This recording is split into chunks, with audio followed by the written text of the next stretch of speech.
2 heures après avoir accouché, j'ai placé ma fille nouveau-née dans les bras de mon mari. Il n'a pas tendu les bras vers elle. Il a fait un pas en arrière, a regardé au-delà d'elle comme si elle n'était même pas là, et a dit doucement « J'ai déjà une autre famille ». Pendant un instant, j'ai honnêtement cru que les médicaments me faisaient entendre des choses. La chambre du centre médical de l'armée WAC était chaude et calme, à l'exception du bip doux du moniteur à côté de mon lit. Dehors, par ma fenêtre, le soleil de fin d'après-midi commençait à se coucher sur Fort Liberty. Une infirmière venait d'envelopper ma fille dans une couverture d'hôpital rayée et de la placer dans mes bras. Elle était magnifique. Des doigts minuscules, des cheveux sombres, mon nez. Après 12 ans de mariage, 3 fausses couches, d'innombrables rendez-vous à Raleigh, des injections d'hormones et plus de larmes que je ne pouvais en compter, elle était enfin là. J'avais imaginé ce moment 1 millier de fois. Daniel la tiendrait. Il pleurerait probablement. Nous ririons de son air terrifié. Au lieu de cela, il se tenait à côté de mon lit d'hôpital, une main sur la sangle de son sac de sport, déjà vêtu de son uniforme de combat de l'armée. Il était censé reprendre son service ce soir-là après avoir pris un congé d'urgence pour l'accouchement. Je lui ai souri malgré l'épuisement. « Viens ici », ai-je murmuré. Elle veut rencontrer son papa. Il n'a pas bougé. Je dois y aller. Ça ne prendra qu'une seconde. Ses yeux se sont tournés vers la fenêtre. Puis il a soupiré. Rachel. Il y avait quelque chose dans sa voix que je n'avais jamais entendu auparavant. Pas de la colère, pas de la culpabilité, du soulagement. J'ai déjà une autre famille. Les mots ont atterri si doucement qu'ils semblaient presque irréels. J'ai cligné des yeux. Quoi? Je suis avec quelqu'un d'autre depuis des années. Il s'est frotté la nuque comme s'il discutait d'une facture d'électricité en retard. Nous avons un fils. Je l'ai fixé, attendant qu'il sourie, attendant qu'il dise que c'était une horrible blague. Il ne l'a pas fait. Puis il a regardé le bébé, dormant toujours paisiblement contre ma poitrine. Je ne mettrai pas mon nom sur son acte de naissance. La pièce a soudainement semblé plus froide. Une infirmière qui passait devant la porte s'est figée une demi-seconde avant de s'éloigner tranquillement. Daniel a continué à parler. J'aurais dû te le dire plus tôt. Tu as attendu jusqu'à maintenant, ai-je demandé. Je ne savais pas comment. Non, dis-je doucement. Tu ne voulais pas de conséquences. Il a semblé mal à l'aise pour la première fois. Je demanderai à un avocat de te contacter. J'ai baissé les yeux sur ma fille. Elle a étiré une petite main, complètement inconsciente que son monde venait de changer. Je m'attendais à crier, à jeter quelque chose, à supplier. Au lieu de cela, un calme étrange s'est installé en moi. Des années dans la logistique de l'armée m'avaient appris quelque chose de précieux. La panique ne résout rien. La planification, si. J'ai regardé Daniel et lui ai adressé le plus petit sourire que j'ai jamais forcé. Alors, souviens-toi de ce moment. Il a froncé les sourcils. Qu'est-ce que ça veut dire? Ça veut dire exactement ce que j'ai dit. Pour la première fois depuis qu'il était entré dans la pièce, il a semblé incertain.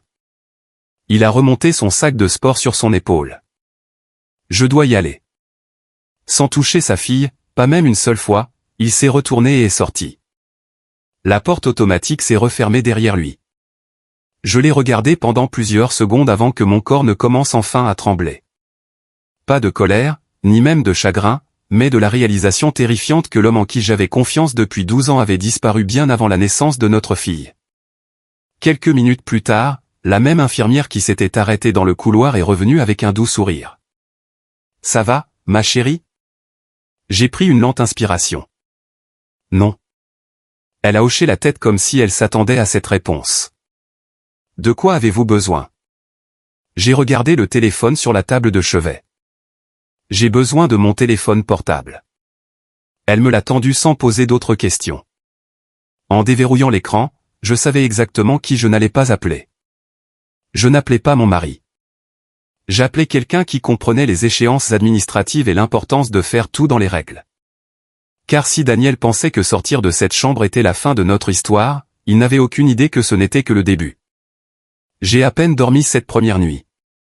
Chaque fois que ma fille s'agitait dans le berceau à côté de mon lit d'hôpital, je la prenais automatiquement.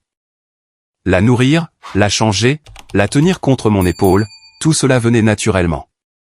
Ce qui ne semblait pas naturel, c'était le silence là où mon mari aurait dû être. Vers 5h30 le lendemain matin, le couloir devant ma chambre s'est lentement animé. Les infirmières changeaient de service. Quelqu'un a roulé un chariot de petit déjeuner devant ma porte. On entendait un hélicoptère au loin, se dirigeant probablement vers Pop Army Airfield. J'ai regardé ma fille, qui dormait paisiblement. « Je suis là pour toi », ai-je murmuré. Quoi qu'il arrive. À 7h12 précise, mon téléphone a vibré. Daniel. J'ai laissé sonner. Quelques secondes plus tard, un autre appel. Puis un autre. Finalement, un SMS est apparu. Puis-je venir voir le bébé? J'ai fixé l'écran pendant plusieurs secondes avant de verrouiller à nouveau mon téléphone. Moins de 10 minutes plus tard, on a frappé à la porte de ma chambre d'hôpital. Une des infirmières en chef est entrée. Madame Morgan. Oui. Il y a un monsieur en bas qui demande à monter. Je sais. Elle a hésité. Il dit qu'il est votre mari. Je sais. Elle a baissé la voix. Voulez-vous qu'on le laisse entrer? J'ai pensé à l'après-midi précédent. Il n'avait pas tenu sa fille. Il ne l'avait même pas regardée. Non. L'infirmière a simplement hoché la tête. C'est tout ce que j'avais besoin de savoir. 1 heure plus tard, alors que je finissais mon petit déjeuner, une autre infirmière est passée avec un sourire qu'elle essayait clairement de cacher. Je ne devrais probablement pas vous dire ça. J'ai haussé un sourcil. Mais votre mari n'a pas très bien pris le refus. Que s'est-il passé? Il s'est disputé avec la sécurité de l'hôpital. J'ai cligné des yeux. Il s'est vraiment disputé pendant environ 5 minutes. Et qu'a fait la sécurité? Ils l'ont raccompagné dehors. Pour la première fois depuis l'accouchement, j'ai failli rire. Non pas parce que c'était drôle, mais parce que Daniel avait toujours cru que les règles ne s'appliquaient qu'aux autres. Apparemment, la sécurité de l'hôpital n'était pas d'accord. En milieu de matinée, j'avais déjà parlé avec l'assistante sociale de l'hôpital, qui m'a expliqué quelque chose que je n'avais même pas envisagé. Rachel, dit-elle doucement, vous n'avez pas besoin de vous précipiter pour les formalités. Je ne sais pas. Je pensais que les 2 parents devaient signer aujourd'hui. Elle a souri. Pas à moins que vous ne le choisissiez. Cette simple phrase a tout changé. 1 heure plus tard, j'ai rencontré un avocat de l'aide juridique de l'armée. Il a écouté sans m'interrompre pendant que je décrivais tout ce que Daniel avait dit. Quand j'ai eu fini, il s'est adossé à sa chaise. Premièrement, dit-il calmement. Je suis désolé. Merci. Deuxièmement, ne prenez aucune décision émotionnelle cette semaine. Je n'en avais pas l'intention. Je m'en doute. Il a glissé un bloc-notes jaune vers moi. Commencez à écrire. Quoi? Tout. Les mots exacts, les heures, les témoins, les dates. Si vous vous souvenez de quelque chose demain, écrivez-le aussi. J'ai hoché la tête. Cela me semblait familier. La documentation. En logistique, si quelque chose n'était pas documenté, c'était comme si ça n'existait pas. J'ai passé l'heure suivante à écrire chaque détail dont je pouvais me souvenir. L'heure d'arrivée de Daniel, la couleur de son sac de sport, la phrase exacte qu'il a utilisée, même l'infirmière qui s'est arrêtée devant la porte. Rien de dramatique, juste des faits. Les faits ont une façon de survivre là où les émotions échouent. Juste après le déjeuner, mon téléphone a de nouveau vibré. Cette fois, ce n'était pas Daniel. C'était une notification Facebook. J'ai failli l'ignorer. Puis, la curiosité l'a emporté. Une certaine Ashley Pierce avait posté 3 photos d'un barbecue de quartier. Une photo montrait Daniel debout à côté d'elle, le bras autour de ses épaules. Une autre montrait un petit garçon, peut-être de 5 ans, assis sur les épaules de Daniel, tous deux riant. La légende disait, je ne pourrais pas rêver d'une meilleure famille. Mon estomac s'est noué. La publication avait été mise en ligne moins d'1 heure plus tôt. Publique, visible par tout le monde, y compris des dizaines de personnes de Fort Liberty. Je l'ai fixé un long moment. Puis j'ai tranquillement fait une capture d'écran, non pas parce que je cherchais à me venger, mais parce que quelqu'un qui menait une double vie venait de laisser ces deux mondes entrer en collision par accident. Et pour la première fois, j'ai réalisé que Daniel était peut-être bien meilleur pour mentir que pour garder des secrets. Je ne cherchais pas une autre femme. Je cherchais la vérité. Il y avait une différence. 3 jours après que ma fille et moi soyons rentrés dans notre petite maison en briques à Spring Lake, j'étais assise à ma table de cuisine pendant qu'elle dormait dans un berceau à côté de moi. Mon café avait refroidi 2 fois. Toutes les quelques minutes, j'arrêtais de lire des papiers juste pour m'assurer qu'elle respirait encore. Tous les nouveaux parents que je connaissais disaient faire la même chose. Le côté juridique de ma vie devenait déjà un travail à plein temps. Mon avocate, Linda Foster, a appelé ce mardi matin. Comment tenez-vous le coup? J'ai connu de meilleures semaines, j'imagine. Elle a fait une pause. J'ai quelque chose que vous devriez savoir. Je me suis redressé sur ma chaise. Qu'est-ce que c'est?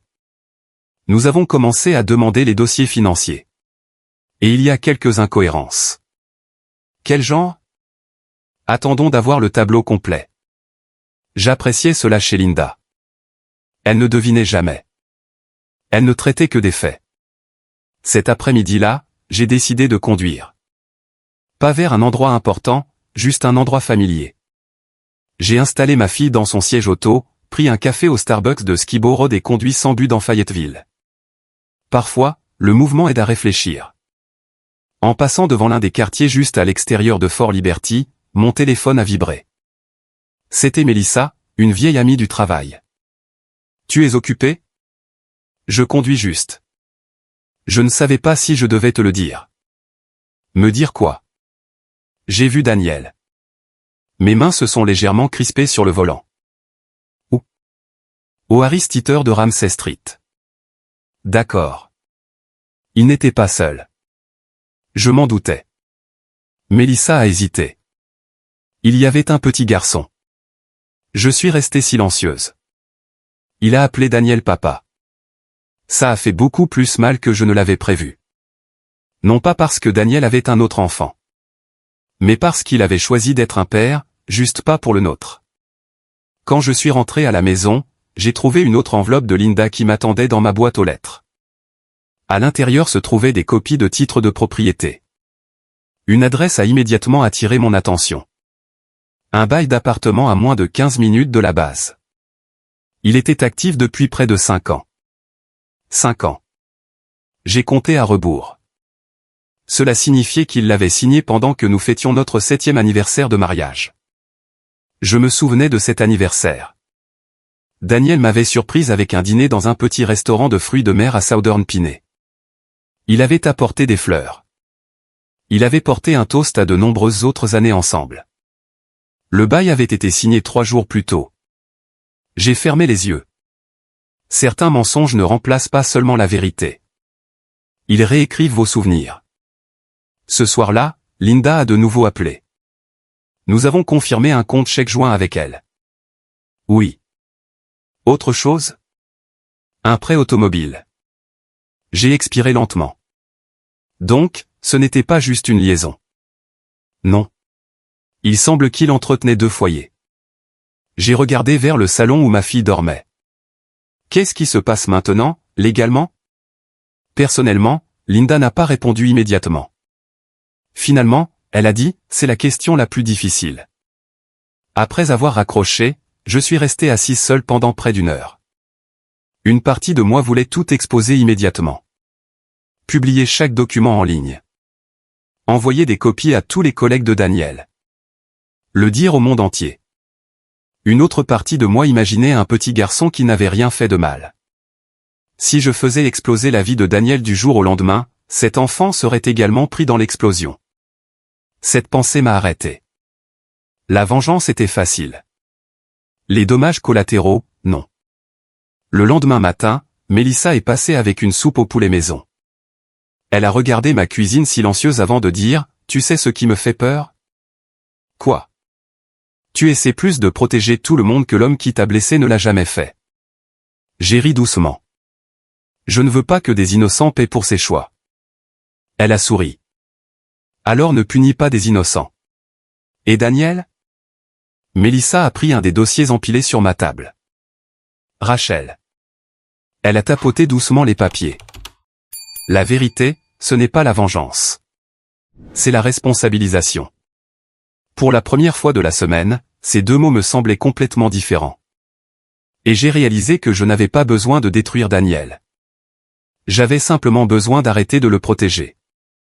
La vie s'est installée dans une étrange routine. Toutes les 3 heures, ma fille avait besoin de manger. Quelques heures après, elle s'endormait sur ma poitrine pendant que je regardais les nouvelles du soir ou pliais de minuscules bodys à la table de la salle à manger. Quelque part entre les couches et les biberons, je répondais aux emails de mon avocate et j'essayais de me souvenir de ce que c'était qu'une nuit complète de sommeil. Un jeudi matin, Linda a appelé avant 9 heures. J'ai la première ébauche de la déclaration financière de Daniel. C'était rapide. Il ne s'attendait pas à ce que nous demandions tout. J'ai souri faiblement. Les gens qui pensent avoir le contrôle ne sont généralement pas préparés à la paperasse. Elle a ri. Je comprends pourquoi vous travaillez dans la logistique de l'armée. Alors, qu'est-ce qui manque? Plusieurs choses. Je me suis assise. Dites-moi. Ces revenus ne correspondent pas à ces dépenses. C'est-à-dire? C'est-à-dire que quelqu'un paie des factures qui n'apparaissent nulle part sur ses déclarations officielles. J'ai pensé à l'appartement, au compte chèque joint, au petit garçon. Il ne peut pas expliquer ça. Non, a répondu Linda, mais il pourrait essayer. Cet après-midi-là, j'ai retrouvé Linda à son bureau dans le centre-ville de Fayetteville. Elle a étalé plusieurs dossiers sur la table de conférence. Je veux vous montrer quelque chose. Un document listait l'allocation de logement de base de Daniel. Un autre montrait le bail de l'appartement. Un autre contenait des déclarations de revenus. Elle a montré les dates. Vous voyez le chevauchement? J'ai hoché lentement la tête. Il recevait des allocations tout en maintenant une autre résidence qui n'était pas déclarée. Est-ce que ça pourrait être un problème? Ça pourrait en devenir un. J'ai regardé les papiers. Je ne veux pas ruiner sa carrière. Linda a croisé les mains. J'attendais que vous disiez ça. Je le pense vraiment. Il mérite des conséquences. Peut-être, mais je n'ai jamais voulu que la vengeance devienne destruction. Linda m'a regardé un long moment. Rachel, écoutez attentivement. Elle a glissé les dossiers vers elle. Ce n'est pas vous qui créez ces documents. Non. Ce n'est pas vous qui changez ces dates. Non. Ce n'est pas vous qui inventez une autre famille. Non. Alors, de qui sont ces décisions? Je n'ai pas répondu. Elle l'a fait. Les siennes. Cela m'est resté en tête tout le trajet du retour. Pourtant, je ne pouvais pas me défaire du sentiment qu'un seul appel téléphonique pourrait faire s'effondrer des années de son travail. Étais-je vraiment prête pour ça? Ce soir-là, Daniel a appelé. Pour la première fois en près de 2 semaines, j'ai répondu. Allô? Sa voix semblait inhabituellement calme. Nous devons parler. Nous sommes en train de parler. Je veux dire, en personne. Non. Ça n'a pas à mal tourner. J'ai failli rire. Ça a mal tourné dans une chambre de maternité. Silence. Finalement, il a dit, tu essaies de me détruire. Non. Tu as engagé des avocats. Toi aussi. J'ai fait une erreur. J'ai regardé ma fille, qui dormait paisiblement dans sa balancelle. Une erreur, c'est d'oublier notre anniversaire. Il n'a rien dit. Une erreur, c'est de reculer dans la boîte aux lettres de quelqu'un. J'ai pris une lente inspiration. Construire une autre famille pendant 6 ans n'est pas une erreur, Daniel. C'est une série de choix. Sa voix s'est durcie. Si ça arrive jusqu'à mon commandement. Je l'ai interrompu. Je n'ai pas contacté ton commandement. Tu pourrais. Je pourrais. Un autre silence. Puis il a essayé une approche différente. Pour le bien de notre fille. Cette phrase m'a glacé. Non pas parce qu'elle a changé mon avis. Mais parce que c'était la première fois qu'il reconnaissait son existence. Notre fille, ai-je demandé doucement. Tu as dit que tu ne mettrais pas ton nom sur son acte de naissance. J'étais. Tu n'as pas le droit de réécrire cette conversation. Il a expiré lourdement. J'étais contrarié. Moi aussi. Mais je n'ai abandonné personne. Après avoir raccroché, je suis resté assise dans la chambre d'enfant pendant un long moment. La pièce était silencieuse, à l'exception du doux bourdonnement du babyphone. Je voulais la paix. Je voulais les quitter. Par-dessus tout, je voulais que ma fille grandisse en sachant que dire la vérité n'était pas un acte de cruauté. Parfois, c'était le seul chemin qui restait. Le lendemain matin, Linda a de nouveau appelé. Rachel. Oui. Je pense que nous avons trouvé quelqu'un qui pourrait ne pas connaître toute l'histoire. Qui? L'autre femme. J'ai froncé les sourcils. Que voulez-vous dire? La voix de Linda est devenue très calme. Je ne pense pas qu'elle sache que vous êtes toujours mariés. Pour la deuxième fois depuis l'accouchement, j'ai senti le sol se dérober sous mes pieds. Peut-être que Daniel ne m'avait pas menti qu'à moi. Peut-être qu'il avait menti à tout le monde. J'ai passé les 2 jours suivants à essayer de décider si je voulais même rencontrer l'autre femme. Tous mes instincts me disaient de l'éviter. J'avais déjà perdu assez de sommeil. Je n'étais pas intéressé par une autre confrontation, une autre dispute, ou une autre personne me disant qu'elle était désolée. Mais Linda revenait sans cesse à une phrase. Je ne pense pas qu'elle connaisse la vérité. Le vendredi après-midi, pendant que ma fille faisait la sieste, Linda a de nouveau appelé. Elle a accepté de vous rencontrer. Juste comme ça? Elle semblait plus confuse qu'autre chose. Où? Un café à Southern Piney, un lieu public, demain matin. J'ai regardé le babyphone. Et si c'est un piège? Linda a gloussé doucement. J'exerce le droit de la famille depuis 23 ans. Argument valable. Si je pensais que vous marchiez dans un piège, je l'annulerais. Le samedi matin est arrivé avec un ciel clair et une humidité de Caroline du Nord qui s'était déjà installée avant 9 heures. Mélissa est venue pour rester avec ma fille. Tu es sûr de toi? M'a-t-elle demandé en me tendant mon sac à main. Non.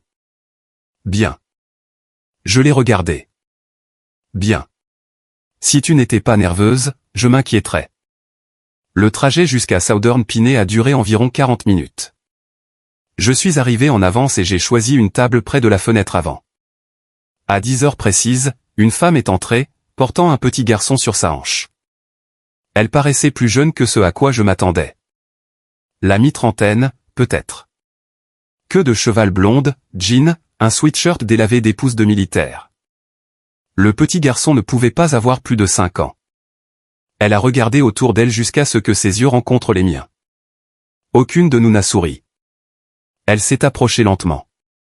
Rachel. Oui. Je suis Ashley. Elle a jeté un coup d'œil à Linda avant de s'asseoir. Le petit garçon s'est appuyé contre son épaule, endormi après le trajet. Pendant plusieurs secondes, personne n'a parlé. Finalement, Ashley a rompu le silence. Je ne comprends pas pourquoi nous sommes ici. Linda m'a regardé. J'ai pris une lente inspiration. Je suis la femme de Daniel. Ashley a cligné des yeux. Puis elle a ri. Non pas parce que quelque chose était drôle, mais parce qu'elle pensait honnêtement que j'avais fait une erreur. Non, j'aurais aimé. Il m'a dit que vous aviez divorcé il y a des années. La pièce est soudainement devenue très silencieuse. J'ai sorti de mon dossier une copie de mon certificat de mariage et l'ai glissé sur la table. Ashley l'a fixé, puis m'a regardé, puis a de nouveau regardé le papier. Sa voix a disparu. Elle a secoué la tête. Non. Je lui ai tranquillement tendu un autre document, une photo de famille de notre 10e anniversaire de mariage. La date était clairement imprimée au dos. Ashley l'a regardé pendant près d'1 minute. Finalement, elle a murmuré, il a dit que vous étiez son ex-femme. Je ne le suis pas. Il a dit que vous aviez déménagé en Virginie. J'ai vécu à Spring Lake tout ce temps. Elle a couvert sa bouche. Le petit garçon l'a regardé. Maman. Elle lui a caressé les cheveux sans me quitter des yeux. Je pensais, a-t-elle murmuré. Quoi? Je pensais que votre bébé était de quelqu'un d'autre. Je l'ai fixé. Quoi? C'est ce que Daniel m'a dit. Pendant une seconde, aucune de nous n'a parlé. Puis, contre toute attente, nous avons toutes les deux ri. Non pas parce que c'était amusant, mais parce que le mensonge était si incroyable que nous ne savions pas quoi faire d'autre. Ashley a essuyé ses larmes. Oh mon Dieu! J'ai défendu cet homme pendant 6 ans. Elle avait l'air embarrassée. Je pensais que je l'aidais à surmonter un divorce terrible. J'ai lentement fermé mon dossier. Vous ne saviez pas? Elle a secoué la tête. Si j'avais su qu'il était toujours marié. Elle n'a même pas pu finir sa phrase. Pour la première fois depuis que j'étais entré dans le café, je ne voyais pas la femme qui était involontairement devenue une partie de la tromperie de mon mari. Je voyais une autre victime. Quelqu'un qui avait cru le même homme. Quelqu'un qui élevait un petit garçon qui méritait mieux. Alors que nous nous levions pour partir, Ashley a hésité. Rachel. Oui. Il y a quelque chose que vous devriez probablement voir. Qu'est-ce que c'est? Il a loué un box de stockage. J'ai froncé les sourcils. Je n'y suis jamais allé. Moi si. Elle a baissé les yeux sur son fils avant de croiser à nouveau mon regard. Je pense que c'est là qu'il a caché le reste de sa vie. J'étais venu en m'attendant à trouver une ennemie. Au lieu de cela, je suis reparti avec un témoin. Et d'une certaine manière, c'était une surprise bien plus grande. Le centre de stockage se trouvait juste à l'extérieur de Hope Mills, niché derrière une rangée de garages automobiles et un Dollar General. Si je n'avais pas su qu'il était là, je serais passé devant sans le voir. Ashley s'est garée à côté de ma voiture et a coupé le moteur. Je ne suis pas venu ici depuis presque 1 an, a-t-elle dit. Pourquoi pas? Il m'a dit qu'il n'avait plus besoin du box. Mais il a continué à le payer. Elle a hoché la tête. Je n'ai jamais remis ça en question. Aucune de nous n'a parlé en nous dirigeant vers le bureau. Le gérant a immédiatement reconnu Ashley. Bonjour, dit-il avec un sourire. Vous retournez au box 214. Ashley a forcé un sourire poli. Oui. Quelques minutes plus tard, nous nous tenions devant une porte enroulable verte et délavée. Ashley a déverrouillé le cadenas. Je ne sais plus ce qu'il y a là-dedans. Elle a ouvert la porte. La poussière flottait dans l'air chaud. À première vue, tout semblait ordinaire. Des bacs de rangement en plastique, du vieux matériel de camping, une poussette pliée, quelques boîtes en carton. Puis j'ai remarqué le classeur. Linda, qui nous avait rejointes, a dit doucement, passons tout ça en revue attentivement.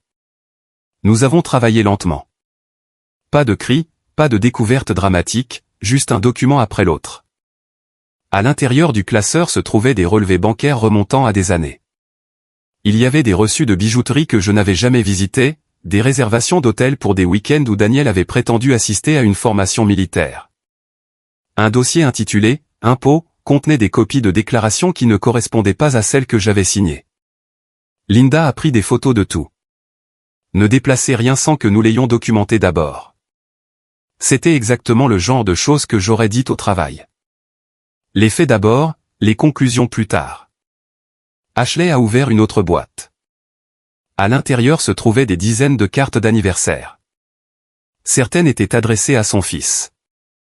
D'autres à Daniel. Une carte faite à la main a attiré mon attention. Des dessins au crayon, des bonshommes allumettes. Sur le devant, les mots « le meilleur papa du monde ». Ashley s'est assise sur une chaise pliante et a couvert son visage. Je croyais vraiment que nous construisions une famille. Je me suis assise à côté d'elle. Moi aussi. Pendant un moment, aucune de nous n'a rien dit. 2 femmes, un homme, 2 vies complètement différentes. La seule chose que nous avions en commun, c'est que nous lui avions toutes les 2 fait confiance. Près raclement de gorge du fond du box, j'ai trouvé un vieil ordinateur portable. À côté se trouvait une petite boîte ignifugée. À l'intérieur, plusieurs clés USB et une pile de carnets. Daniel avait toujours tenu des journaux. Il disait que l'écriture l'aidait à organiser ses pensées. Je n'aurais jamais imaginé que ces carnets deviendraient des preuves. Linda a soigneusement tout placé dans des sacs de preuves. Nous examinerons ça plus tard. Alors que nous nous préparions à partir, Ashley a ramassé une dernière enveloppe. Elle contenait des photographies. Certaines étaient d'anniversaire, d'autres de vacances. Puis elle s'est figée. Quoi? Elle m'a tendu une photo. Elle montrait Daniel debout devant le château de Cendrillon à Disney World. Ashley et son fils étaient à ses côtés. La date imprimée dans le coin m'a noué l'estomac. Ce week-end-là, Daniel m'avait dit qu'il assistait à une conférence de leadership obligatoire en Géorgie. Je me souvenais avoir passé ces 3 jours seul parce que je me remettais d'un autre traitement de fertilité infructueux. J'ai fermé les yeux. Pendant un bref instant, la colère m'a envahi si fort que je pouvais à peine respirer. Puis elle est passée. J'ai regardé Ashley. Ce n'est pas ta faute. Elle a secoué la tête. J'aurais dû poser plus de questions, et j'aurais dû remarquer plus de choses. Linda nous a gentiment interrompus. Aucune de vous deux n'a créé les mensonges. Elle a verrouillé la mallette de preuves. C'est lui qui l'a fait. Sur le chemin du retour, je m'attendais à me sentir victorieuse. Au lieu de cela, je me sentais fatigué. Très fatigué. Parce que chaque nouvelle preuve répondait à une question tout en créant une autre. Comment quelqu'un pouvait-il vivre 2 vies complètement différentes pendant 6 ans? Cette nuit-là, après avoir couché ma fille, je suis resté longtemps à côté de son berceau. J'ai pensé à tous les documents que nous avions rassemblés, chaque reçu, chaque relevé, chaque photographie. J'aurais pu utiliser chacun d'eux pour détruire Daniel, mais ce n'était pas l'exemple que je voulais donner à ma fille. La justice n'exigeait pas d'exposer chaque détail sordide. Elle exigeait de dire la vérité, et seulement la vérité qui comptait. Le lundi matin suivant, Linda a appelé. L'audience au tribunal a été fixée. Quand? Dans 3 semaines. J'ai regardé par la fenêtre de la cuisine alors que le soleil se levait sur notre quartier calme. Pendant des semaines, j'avais préparé des documents. Bientôt, je devrais me préparer moi-même. 3 semaines passèrent plus vite que je ne l'avais prévu. D'ici là, ma fille avait commencé à dormir par tranches un peu plus longues. J'arrivais enfin à avoir 4 heures de sommeil ininterrompu les bonnes nuits, ce qui ressemblait à un luxe.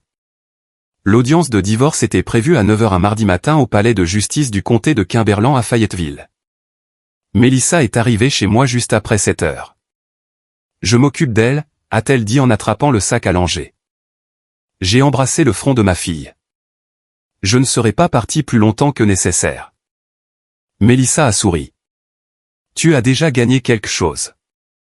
Je l'ai regardé. Quoi? Tu as arrêté d'avoir peur. Je n'étais pas sur quelle est raison. J'avais toujours peur. Juste plus de Daniel. Le palais de justice était exactement ce à quoi on pouvait s'attendre. Contrôle de sécurité, détecteur de métaux, des gens transportant des dossiers et des tasses de café. Des couples évitant le contact visuel. Des parents tenant la main de leurs enfants. La vraie vie se déroulant, une conversation difficile à la fois. Linda m'a retrouvé près de la salle d'audience 3B. Prête? Aussi prête que je ne le serai jamais. Elle m'a tendu une bouteille d'eau. Rappelez-vous. Je sais. Ne répondez qu'à ce qu'on vous demande. J'ai hoché la tête. Des faits, pas de discours, pas de vengeance. Des faits. Daniel est entré quelques minutes plus tard. Il avait exactement la même apparence qu'avant les réunions importantes. Uniforme parfaitement repassé, coupe de cheveux fraîche, bottes cirées.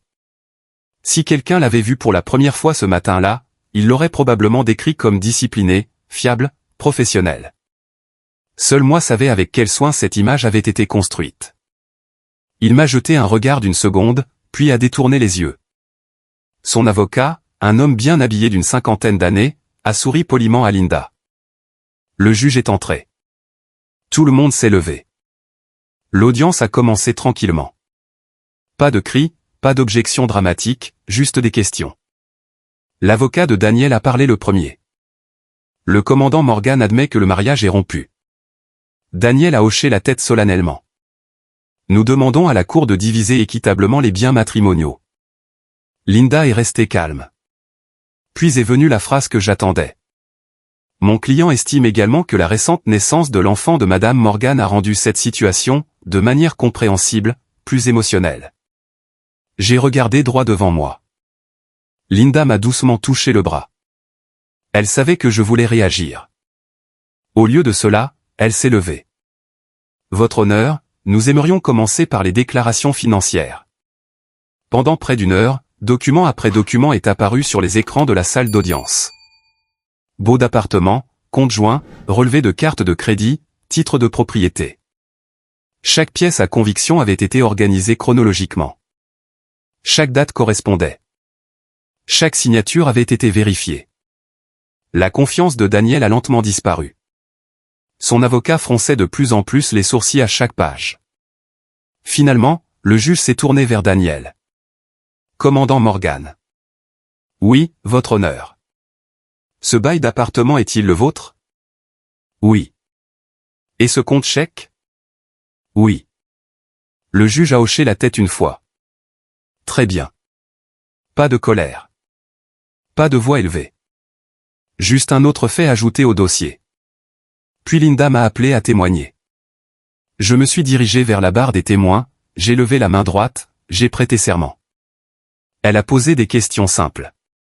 Mon nom, ma profession, la date de notre mariage, la date de naissance de ma fille. Puis elle a demandé, que s'est-il passé dans votre chambre d'hôpital l'après-midi de la naissance de votre fille? J'ai répondu exactement comme je l'avais écrit 3 semaines plus tôt. Sans exagération, sans larmes, sans pause dramatique. J'ai répété les mots exacts de Daniel. Rien de plus, rien de moins. Quand j'ai eu fini, l'avocat de Daniel s'est levé pour le contre-interrogatoire. Madame Morgan. Oui. Seriez-vous d'accord pour dire qu'un accouchement est émotionnellement bouleversant? Absolument. Il est donc possible que vous ayez mal compris les déclarations de votre mari? Non. Les gens se souviennent parfois différemment des événements stressants. C'est vrai. Donc, votre mémoire pourrait être défaillante. Je l'ai regardé droit dans les yeux. Non. Pourquoi en êtes-vous si certaine? Parce que j'ai noté ces mots exacts moins de 2 heures plus tard. Linda a remis le carnet à l'huissier. L'avocat a feuilleté plusieurs pages. Chaque ligne avait des dates, des heures, des noms. Il l'a lentement refermé. Je vois. Il s'est rassis sans poser d'autres questions. Pour la première fois ce matin-là, j'ai remarqué que Daniel ne me regardait plus. Il fixait la table. Le juge a examiné ses notes un long moment avant de parler. Maître, dit-il à Linda. Vous avez indiqué qu'il y a un témoin supplémentaire. Oui, votre honneur. Linda s'est levée. Le requérant appelle le lieutenant Sarah Collins. J'ai froncé les sourcils. Ce n'était pas un nom que je reconnaissais. Une femme en blouse d'infirmière bleu marine a franchi les portes de la salle d'audience. Puis j'ai réalisé qu'elle n'était pas lieutenant dans l'armée. C'était l'infirmière en chef du service de maternité. Et soudain, j'ai compris pourquoi Linda avait attendu jusqu'à maintenant. Le lieutenant Sarah Collins s'est approché de la barre des témoins avec le calme et l'assurance de quelqu'un qui avait passé des années à prendre des décisions de vie ou de mort sans élever la voix. Elle était exactement comme je m'en souvenais, des yeux bienveillants, des cheveux bruns courts, la même expression stable qu'elle avait l'après-midi de la naissance de ma fille. Après avoir prêté serment, elle a ajusté le microphone. Linda a souri poliment. Lieutenant Collins, pourriez-vous dire à la cour votre profession? Je suis infirmière diplômée et infirmière en chef dans le service de travail et d'accouchement au centre médical de l'armée WAC. Depuis combien de temps y travaillez-vous? 14 ans. Étiez-vous de service le 18 juin? Oui. Avez-vous eu des contacts avec Madame Morgan? Oui. Linda a hoché la tête. Veuillez décrire ce que vous avez observé. La salle d'audience est devenue très silencieuse. Sarah ne m'a jamais regardé. Elle a simplement répondu aux questions. Je suis entré plusieurs fois dans la chambre de Madame Morgan après l'accouchement. Vers 16h30, j'ai observé le commandant Morgan debout près du lit d'hôpital. L'avez-vous vu tenir le bébé? Non.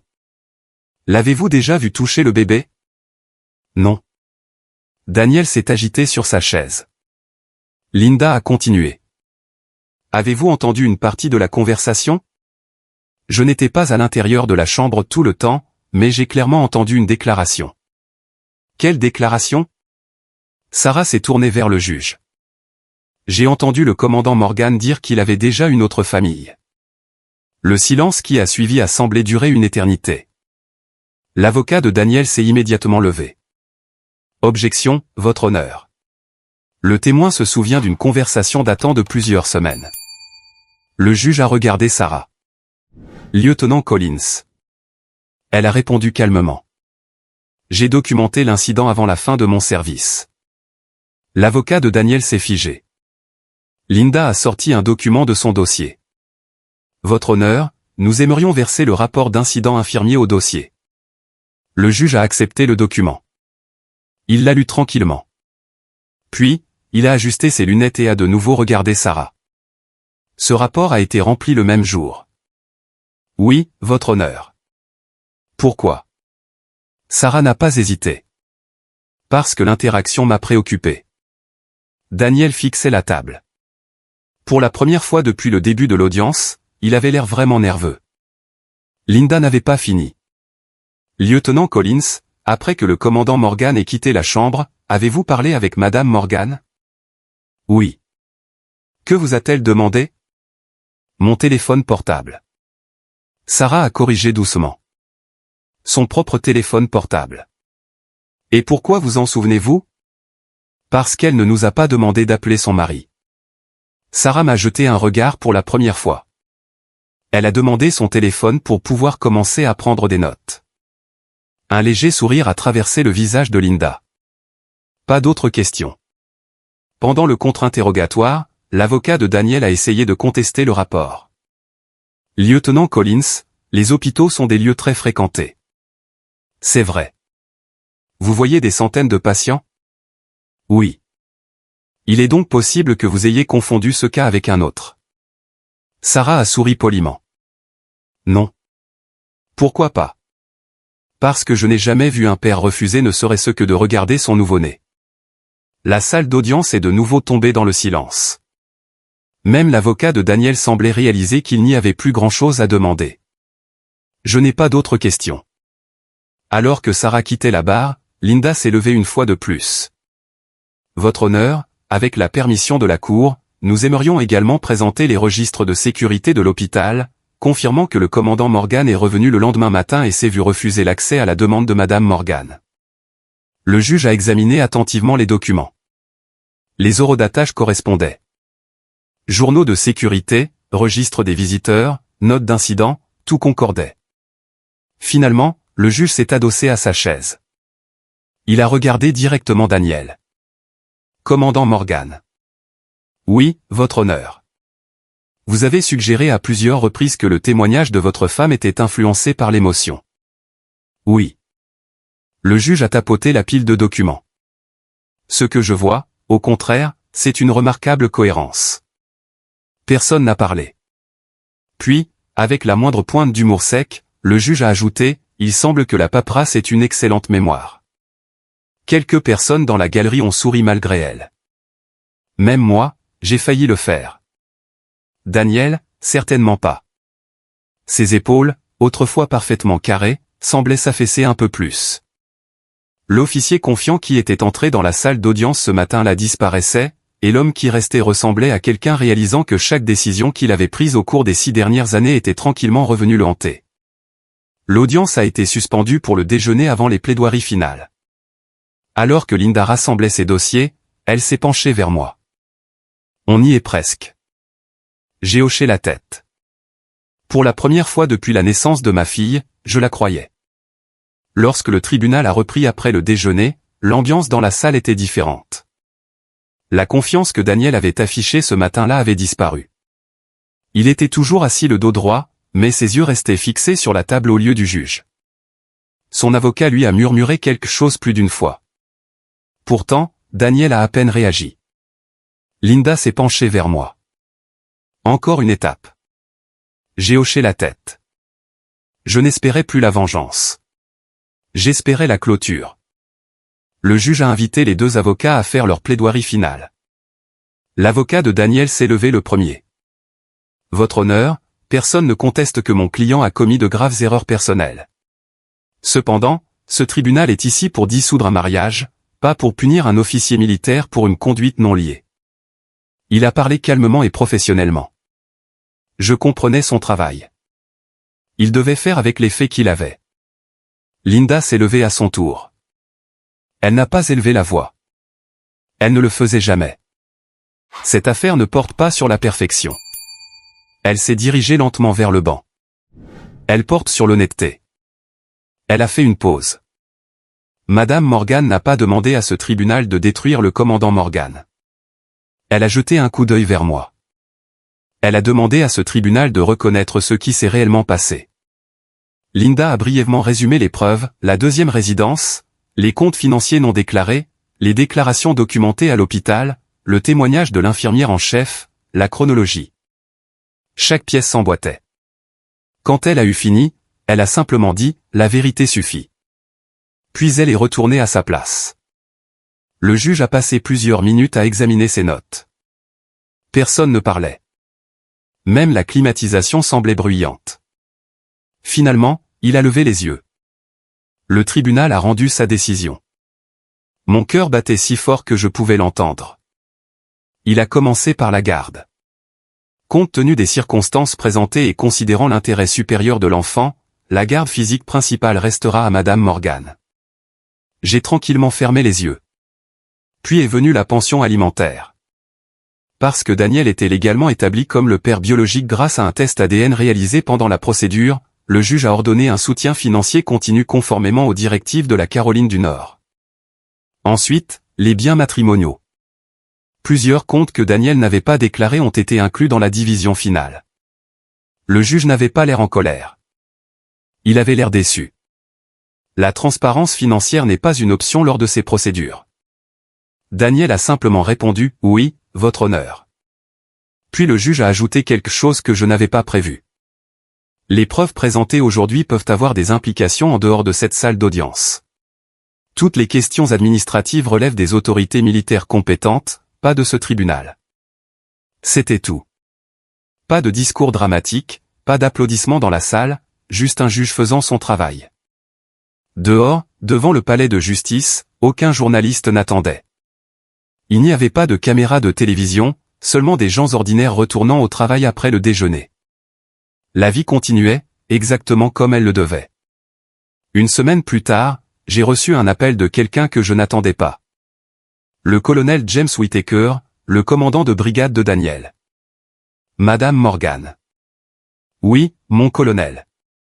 Je ne discuterai d'aucune affaire de personnel interne. Je comprends. Je voulais seulement dire que je suis désolé pour ce que vous et votre fille avez vécu. Ces paroles ne reflètent pas les valeurs que nous attendons de nos officiers. Merci, mon colonel. Je vous souhaite à toutes les deux le meilleur. L'appel a duré moins de 2 minutes. Il a signifié plus que ce à quoi je m'attendais. Plusieurs mois passèrent. Des amis de la base m'ont discrètement dit que Daniel avait été démis d'une fonction de commandement pendant que des examens administratifs étaient en cours. Personne ne s'en est réjoui. Personne ne s'est moqué de lui. Les gens ont simplement accepté que les actions ont des conséquences. Un samedi après-midi d'octobre, mon téléphone a de nouveau sonné. Cette fois, c'était Daniel. Je me demandais. Il a hésité. Pourrais-je rencontrer ma fille? J'ai regardé à travers le salon. Elle rampait sur le tapis, riant en poursuivant une girafe en peluche que Mélissa lui avait donnée. J'ai souri avant de répondre. Tu te souviens du jour de sa naissance? Silence, puis un faible « oui ». Je t'ai demandé de la prendre dans tes bras. Un autre silence. Finalement, il a murmuré « je sais. Tu as fait ton choix ce jour-là. » Je ne l'ai pas dit pour le blesser. Je l'ai dit parce que c'était vrai. Quand l'appel s'est terminé, j'ai pris ma fille dans mes bras et je l'ai serrée fort. Elle a enroulé une petite main autour de mon doigt. À cet instant, j'ai réalisé quelque chose. La justice n'était pas venue parce que Daniel avait perdu une partie de la vie qu'il avait construite sur des mensonges. La justice est venue parce que ma fille grandirait entourée de gens qui la choisissaient chaque jour. Une année peut changer une vie d'une manière que vous n'auriez jamais imaginée. Au moment où ma fille a eu 1 an, notre petite maison à Spring Lake me semblait enfin redevenue un foyer. Le silence qui m'avait autrefois rappelé la perte avait été remplacé par des rires, des chansons de crèche et le bruit de petits pieds apprenant à poursuivre le chien de la famille dans le salon. J'avais repris le travail à temps partiel au bureau de logistique de l'armée. Mes collègues ne m'ont jamais traité comme quelqu'un qui avait besoin de pitié. Ils m'ont traité comme Rachel. C'était exactement ce que je voulais. Chaque matin suivait un rythme familier, café, une vérification rapide des emails, préparer le sac de garderie de ma fille, passer devant les mêmes pins qui bordent Braque Boulevard. La vie n'était pas excitante. Elle était paisible, et après tout ce que nous avions vécu, la paix semblait un cadeau incroyable. Ashley et moi étions restés en contact. Aucune de nous ne l'avait prévu. Les premières conversations étaient maladroites. Puis elles sont devenues faciles. Son petit garçon et ma fille se sont rencontrés pour la première fois lors d'un pique-nique communautaire organisé par l'une des églises de Fayetteville. Les enfants ne portent pas les ressentiments des adultes. En 10 minutes, ils partageaient des bulles et se poursuivaient sur l'herbe. Ashley a souri. J'aurais aimé qu'on se rencontre il y a des années. Moi aussi.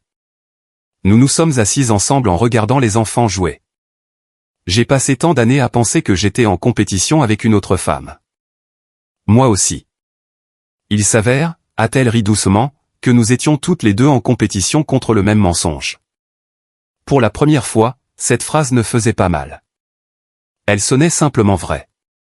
Quelques semaines plus tard, j'ai reçu une dernière lettre du tribunal confirmant que toutes les questions financières restantes avaient été réglées. J'ai placé l'enveloppe dans un tiroir et je l'ai refermée. Non pas parce que je voulais oublier, mais parce que je n'avais plus besoin de la regarder. Un soir, après avoir couché ma fille, je me suis surprise à penser à cet après-midi à l'hôpital. La chambre, le raclement de gorge soleil, le silence après les mots de Daniel. Je me suis souvenu d'avoir souri et dit, « Alors, souviens-toi de ce moment. » Pendant des mois, j'ai cru que ces mots lui étaient destinés. Finalement, j'ai réalisé qu'ils m'étaient en fait destinés à moi. Souviens-toi de ce moment. Souviens-toi de ce que l'on ressent quand quelqu'un te montre exactement qui il est. Souviens-toi que la dignité vaut la peine d'être protégée. Souviens-toi que la gentillesse n'exige pas d'accepter la trahison. Plus important encore, souviens-toi que la guérison commence le jour où tu arrêtes d'attendre que quelqu'un d'autre devienne la personne que tu espérais qu'il soit. Les gens me demandent parfois si je me suis vengé. Je souris généralement, car la vengeance n'était pas de voir Daniel faire face aux conséquences de ses propres décisions. La vengeance n'était pas la paperasse. Ce n'était pas le tribunal. Ce n'était pas le règlement.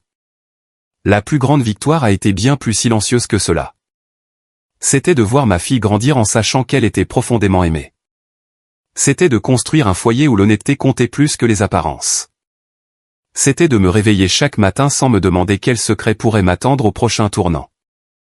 Ce genre de liberté est difficile à décrire à moins d'avoir vécu sans. Si quelqu'un a déjà trahi votre confiance, j'espère que vous vous souviendrez de ceci, les choix de quelqu'un d'autre ne définissent pas votre avenir. Vous avez toujours le pouvoir de décider du type de vie qui suivra. Merci d'avoir passé ce temps avec moi et d'avoir écouté mon histoire. Si elle a signifié quelque chose pour vous, j'aimerais savoir quelle leçon vous a le plus marqué. Et si vous aimez les histoires de résilience, de famille et de découverte de la force après un chagrin d'amour, j'espère que vous vous joindrez à moi pour une autre.